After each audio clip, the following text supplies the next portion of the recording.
नमस्कार दोस्तों, तो इस वीडियो में हम बात करने वाले हैं वट सावित्री पूजा में किन किन चीज़ों की सामान की ज़रूरत पड़ने वाली है, ताकि व्रत के पहले ही हम ऐसी सामग्रियां इकट्ठी कर लें कि हमें व्रत वाले दिन किसी चीज़ की दिक्कत ना पड़े।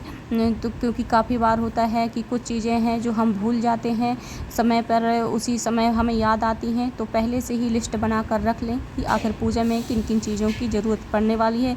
जैसा कि जानते हैं कि 26 मई दिन सोमवार को वट सावित्री पूजा की जाएगी और व्रत किया जाएगा। इस दिन महिलाएं अपने पति की दीर्घायु के लिए, लंबी कामना के लिए उनके वट सावित्री व्रत करती हैं। तो किन किन चीज़ों की सामान की सामग्री की ज़रूरत पड़ती है, आइए इस वीडियो में जान लेते हैं।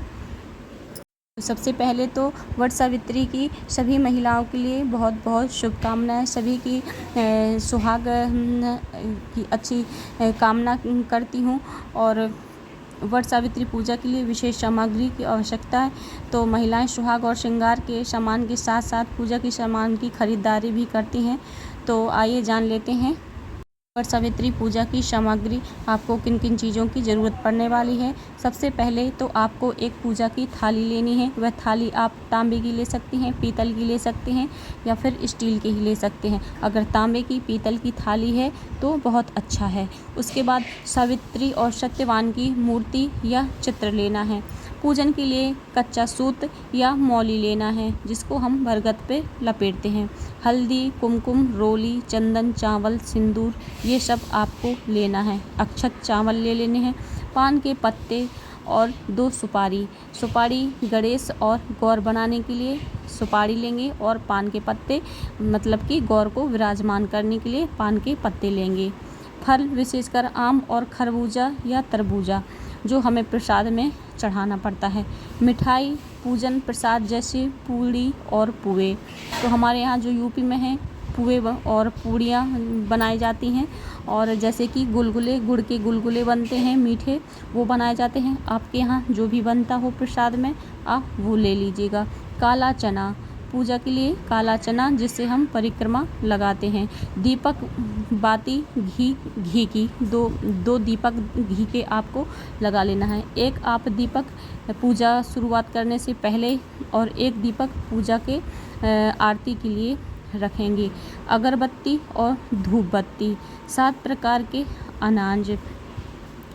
तो इस तरह की आपको ये सारी सामग्रियाँ और सुहाग की चीज़ों में जैसे चूड़ी, बिंदी, सिंदूर, महावर और ये सब आपको सुहाग की चीज़ें रखनी है। और हो सके तो सुहागन महिलाओं के लिए सुहाग की चीज़ें दान भी करना चाहिए। जो आप सुहाग की चीज़ें चढ़ा रहे हैं उसी में से थोड़ा थोड़ा सा, एक एक, दो चूड़ियाँ, थोड़ा थोड़ा सा सिंदूर, बिंदी आप सुहागन में वही महिलाओं को आप लगाने के लिए तुरंत दे सकती हैं, जिससे सुहाग की वृद्धि होती है, आपकी सुहाग की रक्षा होती है, क्योंकि ये सुहाग के लिए ही व्रत रखा जाता है। तो आज के दिन सुहाग की चीज़ों का दान भी करना विशेष महत्व होता है। और आज के दिन फल का दान अवश्य करें।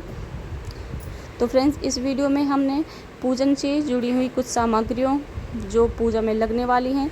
पंखा, अगर आपके यहाँ पंखा लगता है तो आप बांस का पंखा में पूजा में रख लीजिएगा।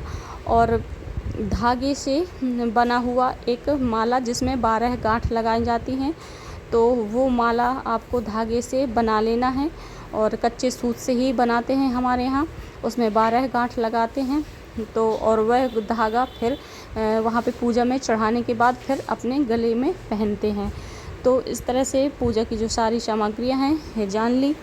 तो अगर आप पूजा घर पे करना चाहते हैं तो बरगद की जैसे टहनी आप एक दिन पहले मंगवा लें, क्योंकि जिस दिन व्रत रखते हैं उस दिन बरगद को तोड़ना, उसको हानि पहुंचाना सही नहीं होगा।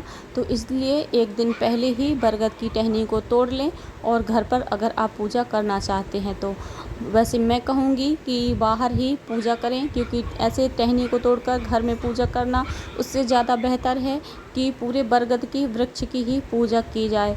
तो फ्रेंड्स, अगर आपको यह जानकारी अच्छी लगी हो तो लाइक, शेयर, कमेंट ज़रूर करें। ऐसे और व्रत तीज त्योहारों की जानकारी के लिए चैनल को सब्सक्राइब करें। मिलते हैं अगले नेक्स्ट वीडियो में, तब तक के लिए नमस्कार।